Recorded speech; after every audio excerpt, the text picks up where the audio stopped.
Hello dear students, welcome back in today's class. बच्चों, आज हम फिर से एक नया चैप्टर पढ़ने वाले हैं और इस चैप्टर में हम बहुत ही इंटरेस्टिंग सी स्टोरी पढ़ने वाले हैं। हमारे चैप्टर का नाम है never underestimate others strength, यानी कभी भी दूसरों की स्ट्रेंथ को, दूसरों की ताकत को कम नहीं आंकना चाहिए हमें, ठीक है, यानी किसी को कम नहीं समझना चाहिए।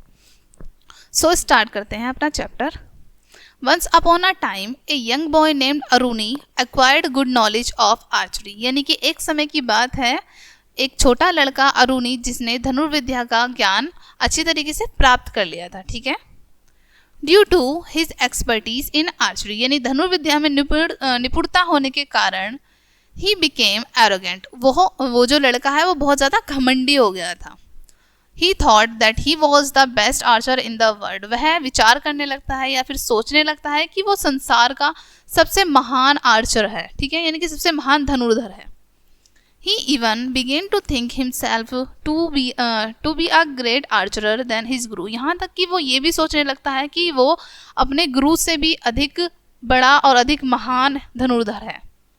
One day, एक दिन, the guru asked Aruni to accompany him on a trip across the hills. एक दिन गुरु ने अरुणी से उनको अपने साथ पहाड़ी पर ले जाने के लिए पूछा, ठीक है। The journey was uneventful until they came into a deep chasm, यानी कि उनकी जो जर्नी थी वो ऊंची नीची थी, क्योंकि वो कहाँ पर जा रहे थे, हिल्स पर जा रहे थे, तो पहाड़ियाँ ऊंची नीची होती हैं, तो उनकी यात्रा जो थी वो ऊंची नीची थी जब तक कि वो एक गहरी खाई के पास नहीं पहुंच जाते हैं, जब तक, ठीक है। A single log bridge the gap between both the bank of the chasm, ठीक है, यानी कि एक लकड़ी के टुकड़े ने दोनों खाई के दोनों जो किनारे हैं उनको बीच से पाटा हुआ था, ठीक है, इनके बीचों बीच थी वो जो लॉग थी लकड़ी की, वो उन खाई के दोनों किनारों पर रखी हुई थी। The guru walk down to the centre of the log, guru जो हैं वो जो लकड़ी का टुकड़ा वहां पर रखा हुआ था उसके बीचों बीच जाते हैं। He unshouldered his bow and taking an arrow he shoot into a tree on the other side, जो उनके गुरु हैं वो उस लकड़ी के बीचों बीच जाते हैं, यानी कि उसके सेंटर पे जाते हैं और अपने कंधे से अपना धनुष उतारते हैं और उसमें से एक बाण निकालते हैं, ठीक है, और उस बाण से एक पेड़ पर निशाना लगाते हैं, ठीक है।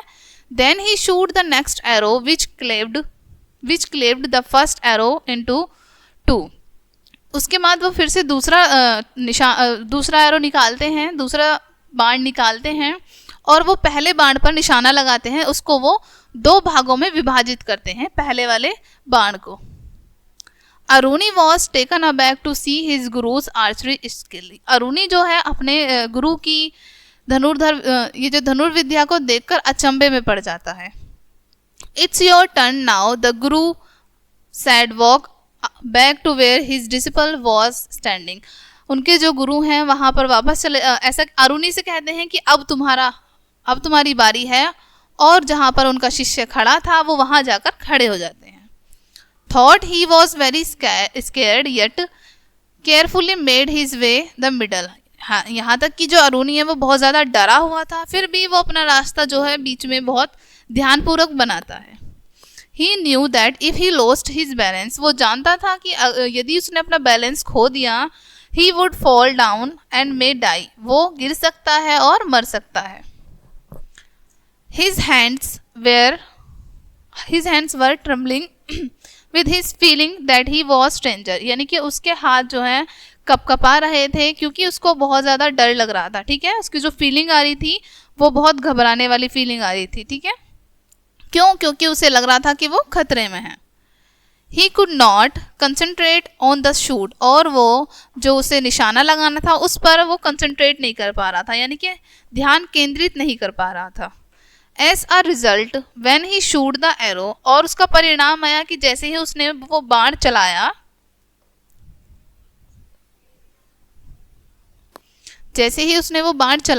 as a result when he shoot the arrow, it missed the tree completely as well as he lost his balance, वो जो निशाना उसने लगाया वो बिल्कुल चूक गया उससे, यानी जहाँ ट्री पर लगाना था वहाँ बिल्कुल भी नहीं लगा, और उसके साथ ही साथ उसका बैलेंस भी बिगड़ गया, ठीक है, यानी कि उसने अपना बैलेंस भी खो दिया। Help me, he shouted to his guru, उसने मदद मांगते हुए चिल्लाया कि मदद करो मेरी गुरुजी। The Guru cot his hand immediately, और उनके जो गुरु हैं, अरुणी के गुरु जो हैं, वो तुरंत उनका हाथ पकड़ लेते हैं।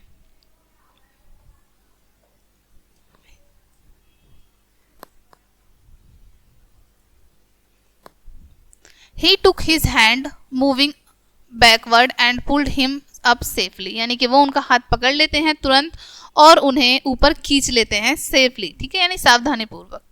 ऑन देयर वे बैक, यानी कि जब वो वापस आ रहे थे, हिज गुरु डिड नॉट से अ वर्ड, उनके जो गुरु हैं उन्होंने उनसे एक शब्द भी नहीं कहा। But the boy had a lot of regret over, लेकिन वो जो लड़का है उसको इन सब चीज़ों पर बहुत पछतावा हुआ। In fact he was ashamed of his boastful talk, यहाँ तक कि उसे अपनी घमंडी बातों पर भी शर्म आई।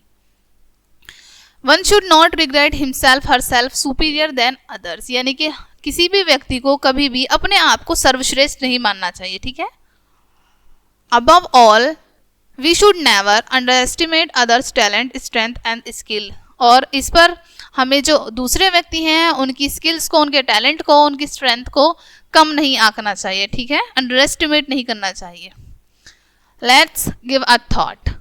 फर्स्ट है बच्चों आपका यहाँ पर, you can never be more skillsful than your trainer, आप कभी भी अपने प्रशिक्षक से अधिक स्किलफुल नहीं हो सकते, ठीक है, यानी आप कभी भी अपने प्रशिक्षक से अधिक ज्ञान नहीं हो सकता आपको। सेकंड है never boast of your skills, कभी भी अपनी स्किल्स का, अपने कौशल का घमंड ना करें।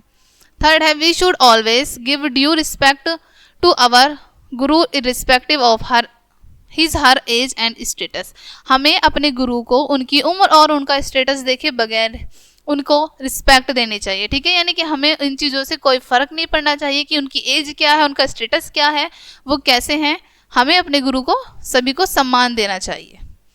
ऑलवेज रिमेंबर, फर्स्ट है यहाँ पर बच्चों, never try to compare yourself with your guru, कभी भी आपको अपने आप को अपने गुरु से कंपेयर नहीं करना चाहिए। सेकेंड है it's our Guru who teach us about the world, यानी कि वो हमारे गुरु ही होते हैं जो हमें संसार के बारे में सिखाते हैं, ठीक है। सो बच्चों ये था आपका आज का चैप्टर। आई होप ये चैप्टर पढ़ने में आपको काफ़ी इंटरेस्ट आया होगा। ये आपका छोटा सा चैप्टर था और ये स्टोरी आपने काफ़ी अच्छे से समझी होगी। सो बच्चों मिलते हैं नेक्स्ट वीडियो में, और ये वीडियो देखने के लिए आप सभी का बहुत बहुत धन्यवाद। तब तक के लिए बाय।